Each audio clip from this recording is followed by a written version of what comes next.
Hi guys, how's it going? How are you? And welcome back to our allotment. So I've just taught my yoga class, sort of Friday morning yoga class, and I've got a little bit of time before I have to go home. So I just thought I'd do a couple of bits up here. So the main thing I want to do is just do a little bit of harvesting. So I want to harvest some more potatoes for the weekend. So we've got some sort of first early, so little new potatoes that we can harvest. I harvested some the other day and they're looking all right. They tasted delicious. So I want to harvest some more for our weekend. What else I want to do? Oh, I need to harvest a bit of kale as well. So I think we're about ready to start harvesting the kale. So again, harvesting a little bit of that, just ready for the weekend. Jostaberries as well. Let me show you Jostaberries. So this is our Jostaberry bush, and I came down the other day and I actually tried one, and I think we might be about ready to harvest them. So that's them there. So a lot of them are sort of this dark colour, some are a little bit lighter. Yeah, but they are sort of looking as though they're sort of soft to touch, and they're looking like they're about there. So what I might do is harvest some of those as well. So for anybody who doesn't know, Jostaberry is a sort of mix between gooseberry and blackcurrant. So they do kind of look blackcurrant-esque, but they're just a bit bigger. And they have got that gooseberry taste and blackcurrant taste. Really, really tasty. So yeah, so I want to harvest those. What else do I want to harvest? Possibly some rhubarb. Although they're looking a little bit spindly, but I might just harvest a few just for a nice crumble over the weekend. What else? I think the strawberries are done. Let's have a look.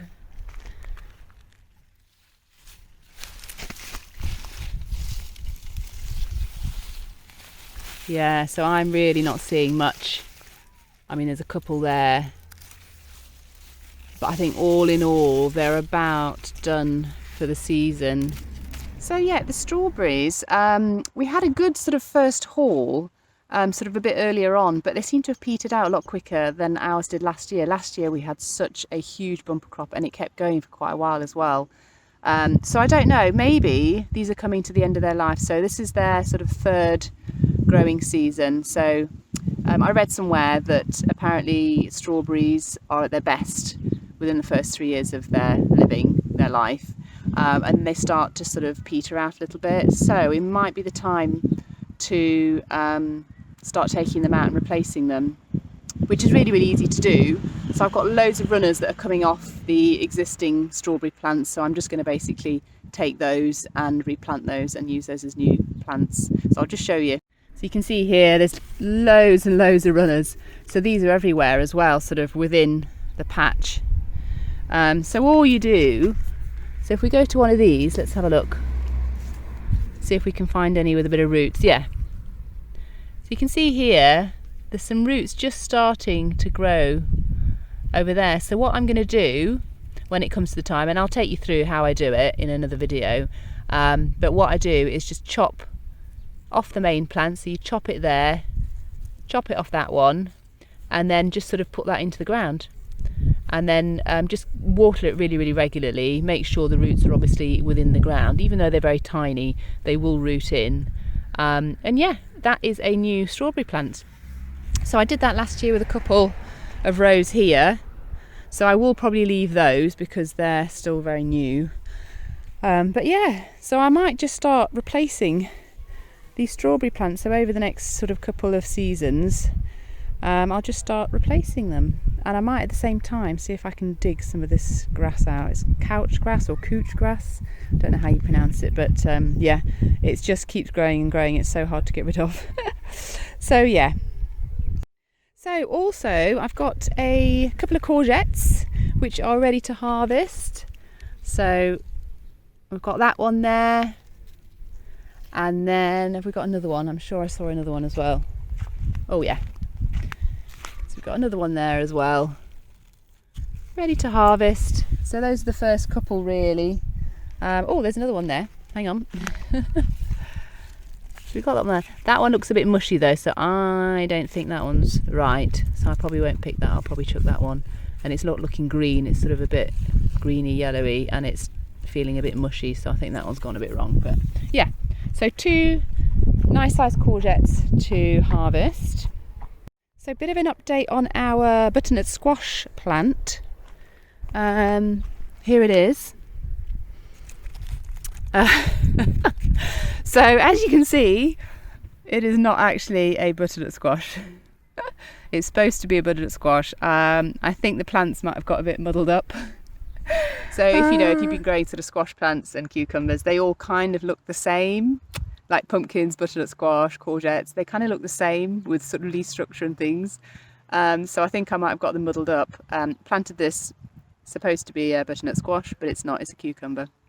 So we have got 3 other cucumbers as well. They're kind of growing up. I'll just show you. They are growing up this trellis and they're doing really, really well. So yeah, we have got more. Look at that. Look at those. So I think that one's nearly ready to pick actually, because these are gherkin cucumbers, so they're going to be the small ones. So yeah, I might harvest that one as well. Woohoo! Actually, I might wait because I want a few of these, because what we're going to do is actually use these for pickling. So I'm going to need a few. So yeah, I'll leave that one. But yeah, so our little butternut squash plant is now a cucumber. And I haven't got any butternut squash plants. I did have 2. One kind of ceased. And then the other one, which I thought was a butternut squash, is not. So no butternut squash for this year, which is a bit of a shame, but anyway. Right, and the last thing, I think you can just see behind me, the glorious wildflower patch. It was a bit of an experiment. We've got the 5 fruit trees where the wildflowers are. And they're still very small, so we decided to put in some wildflowers, which look absolutely amazing. I'll just show you a close-up. That is our wildflower patch. And lots of different flowers. I mean, beautiful, beautiful cosmos. Got lots of different types of cosmos. Look at that. Beautiful. We've got these ones as well. Now, somebody did tell me, one of you guys told me what this was, and I cannot remember what they said. This beautiful flower here. I will look back, it's in the comments.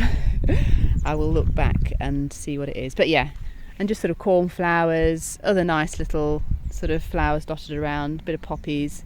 But anyway, within this patch we've also done some cut flowers, which are starting to come out.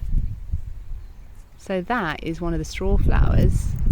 So that is the petals, and it will just sort of keep unfolding until you get the full sort of straw flower. What else have we got? We've got some sort of snapdragons, which are just sort of starting to put on some buds, some flower buds. What else? Oh, we've got some zinnias that have come up as well, sort of bright yellow zinnias. We've got another zinnia here, a nice little sort of pinky zinnia. So we've got all these other cut flowers that are sort of sprouting up, but I think they're just sort of getting taken over a little bit by these lovely wildflowers. So yeah, I think what I might do next year is separate them out. So next year I think the plan will still be to put some wildflowers here where the fruit trees are. Maybe just sort of give the fruit trees a little bit of breathing room, because as you can see they're kind of growing very close to the fruit trees. So this is our pear tree. So I might just sort of, yeah, just give it a bit of space around it. But these wildflowers have been such a joy in this spot, such a joy. But I think the plan for next year for the cut flowers is to just kind of intermingle them with our rest of the plot. So sort of mixing it in with veg. So we might have a row of flowers and then a row of veg. And yeah, I think I like that sort of idea. And I love sort of seeing gardens that they sort of have a nice garden, but they're actually growing edibles within the garden. So I think I want to try and sort of mirror that a little bit more. So having the flowers intermingled a little bit with all the rest of the produce. But yeah, so I think the decision for these wildflowers is I'm going to harvest them, and then I'm going to chop them down, because our cut flowers that we've planted are just not getting the sort of sun and the air and things that they need to really grow. They're struggling a little bit. So yeah, it's such a shame really, because this place is just, oh, it looks so good. But apart from transplanting all the actual cut flowers somewhere else, which I think is going to cause more damage than good really to the cut flowers, I think the best idea is to just sort of take all these wildflowers down and just let those cut flowers do their thing properly. But yeah, so I'm not going to let any of the wildflowers go to waste. I'm going to make the biggest wildflower bouquet ever. I might even take some wildflowers around to neighbours as well. So I'm going to use every single last little one of them. But yeah, I think that's what we're going to plan to do. All right, so I think first on the job, we're going to deal with the wildflowers, I think. So I'm going to harvest as much as I can, and I'm going to pull all the plants out and just give those cut flowers some room to breathe. All right, here we go.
Right, so that's most of them taken down, and look at that gorgeous pile of wildflowers. That is about the biggest pile of wildflower I've ever seen. So I'm going to go and get these into some water and into the shade, and then I'll carry on with the rest of just basically pulling the lower parts of the plants out.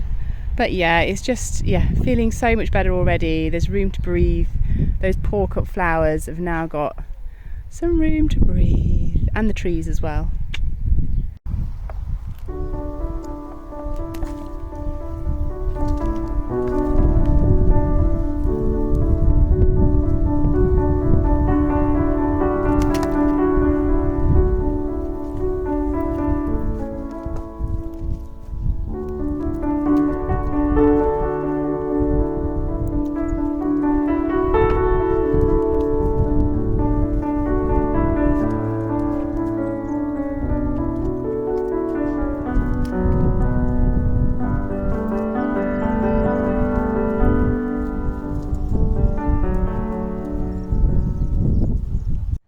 Right guys, whew, that was a job and a half, my goodness.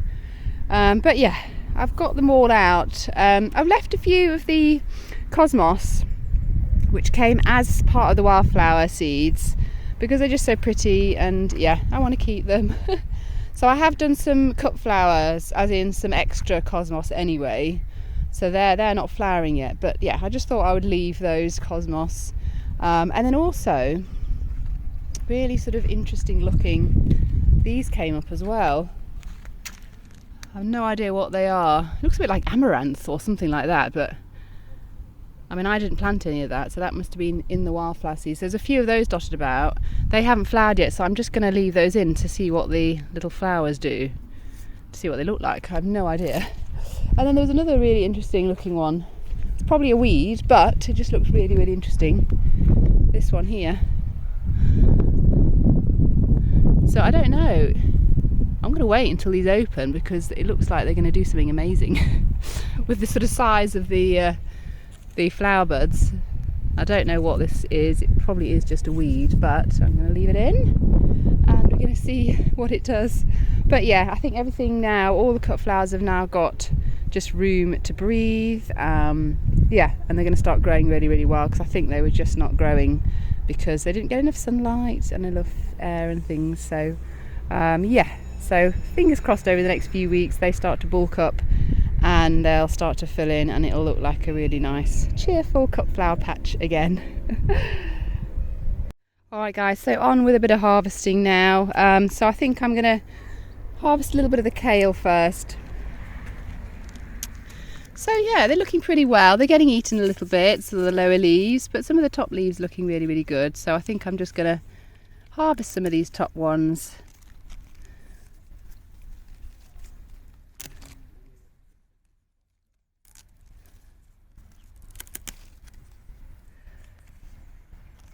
Those in there.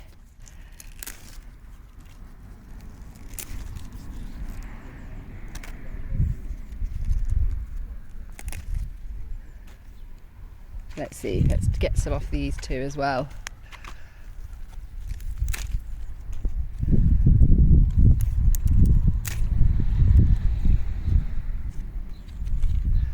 How about that one? There you go, some of these ones. Right, so that's our little kale. So I'm going to have some of that for my lunch actually. So that's the kale. Now then, what else do we want to harvest? Oh yeah, courgettes. So let's have a look. So we've got that one there. So this is kind of the right size really. They say about 10 centimetres. So maybe this is slightly over, but so 10 centimetres to harvest courgettes. So if you let them get too big, they start to go watery, they lose their taste. And also, if you harvest them while they're sort of shorter and smaller, it just keeps encouraging the plant to produce new flowers. If you wait until they're really, really big, it sort of sends signals to the plant to say, oh, we need to stop producing fruit now because nobody's picking them, basically. So yeah, so harvesting, you just kind of twist. I'm going to try and do this one-handedly. So just sort of twist it round and then it sort of pops off. So yeah, I might actually use that in my lunch as well. There we go. Right, I think there was one more. Let's have a look at this one. Yeah. Turn it. So that one's not looking as good, but I'm still going to eat that. Give it a good wash, it'll be fine. And yeah. So the other ones, so we've got 3 Courgette Defender F1, which is the one I've just harvested, and then the other 2 plants we've got are the Aurelia F1, which are these yellow courgettes. So they've just started to fruit, so they just need to grow a little bit more, and then we can start harvesting those. So that's the other one over there. They've just started as well. So yeah. Oh, while we're here, update on the leeks. Might as well. I think I missed these off the last tour actually. I keep forgetting they're here because they're sort of next to the strawberry patch, and whenever the kids have come up to harvest, they've kind of, or we've just kind of stepped on them a bit. So I'm surprised that they're doing as well as they are. But yeah, they're doing really well. Quite strong. So we're just going to keep watering them and yeah, watch them grow basically. So on to the Jostaberries then. So I'm just going to start picking them and I'll show you what they sort of look like.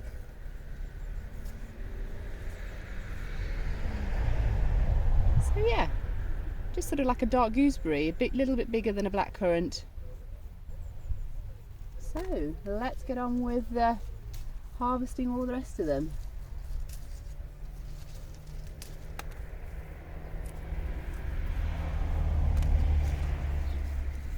Oh, these are big.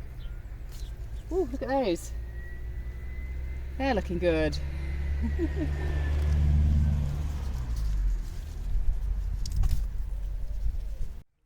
So there you go, that is it. So yeah, not that many. I think some of the birds have had them, and also this is the first year that this tree has really fruited. Last year we had a couple, this year we've got a few more. So yeah, fingers crossed next year we're going to get a lot more. But yeah, I might eat those for my lunch as well, seeing as there's not that many. Right, so on to the rhubarb then. I think there's a few that I can sort of pick. So I'm going to go ahead and sort of pick those.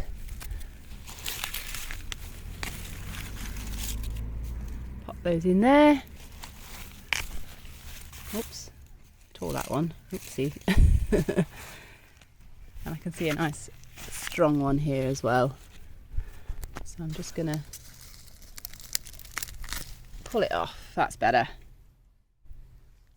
Good. Pop those in there. So just some potatoes to harvest now, and then I'm going to head home.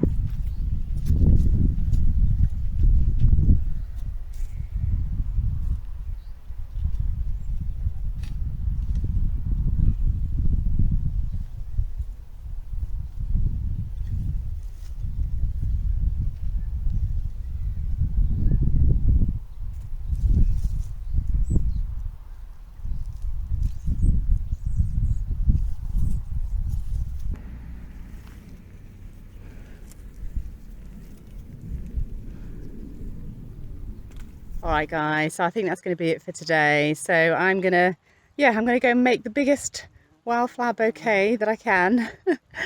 And then just make some lunch, maybe from the bits that I've harvested today. Alright guys, thanks so much for watching. I hope you've enjoyed it, and I'll see you in the next one. Bye.